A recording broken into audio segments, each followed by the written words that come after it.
Okay, so let's dive in. Have you ever actually stopped to think about why we say things like, a slice of pizza? Or a piece of advice. Exactly. Or a bottle of water? These little phrases, they're called partitives. Right, and that's what we're exploring today, yeah. How we use them, why they're important. Yeah, basically trying to get a handle on using them naturally, the common ones, and why they're actually pretty useful in everyday English. Absolutely. Because they might seem small, but they're really key for talking about amounts, Mm, especially for stuff you can't easily count. like water, right? You can't just count water. Exactly. Try quantifying water itself without saying like a glass of or a bottle of. It's tricky. Okay, so why do we need them? Why not just say pizza or advice? Yeah. What's the real function of adding slice or piece? Well, that's a good point. Think about pizza. How do you count it if you just want, one triangular bit? Saying a pizza usually means the whole pie. So partitives like a slice of give us a way to specify it, like a portion of something that's typically uncountable or treated as a whole. And advice, too. Yeah, same thing with advice. You can't really have one advice, can you? It sounds weird. No, definitely not. But you can offer a piece of advice. It lets us create these sort of countable units from things that aren't inherently countable. Gotcha. So they're kind of like um, built-in measuring tools Ye- for things that don't naturally come in ones and twos. That's a great way to put it. Yeah, built-in measuring tools. So what are some other common ones we bump into all the time? Oh, there are loads. We often say a loaf of bread, right? Yeah.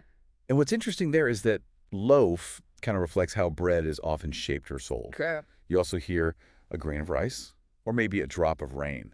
Imagine trying to quantify rain without drop. Huh. Yeah, impossible. Then there's a bar of soap, a sheet of paper, a tube of toothpaste, Oh. a cup of coffee, a glass of milk, maybe a lump of sugar. Often the partitive hints at the item's typical form or how we usually interact with it. Right, right. Like you wouldn't ask for a grain of bread because that just doesn't match how we think about bread. Exactly. These pairings, they feel really natural once you start noticing them, don't they? They do. And, on a bigger scale, partitives kind of show how we chop up the world with language.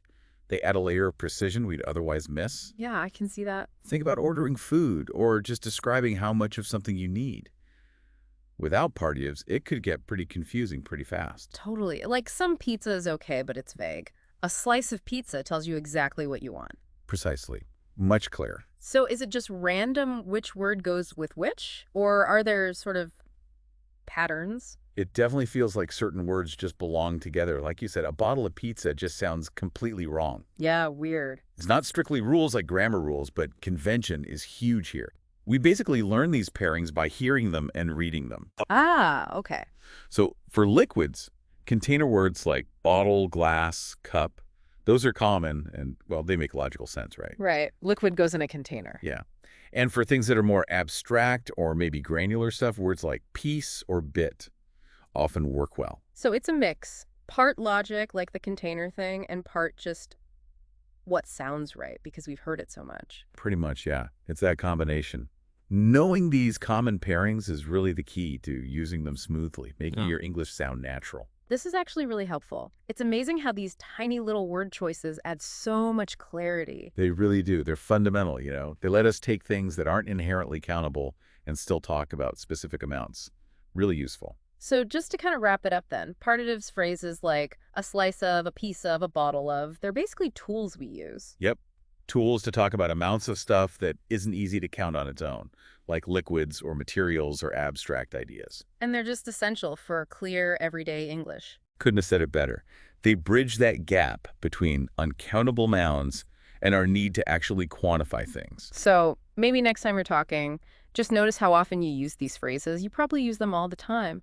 They really are a fundamental part of expressing quantity in English. Thanks for digging into this with us.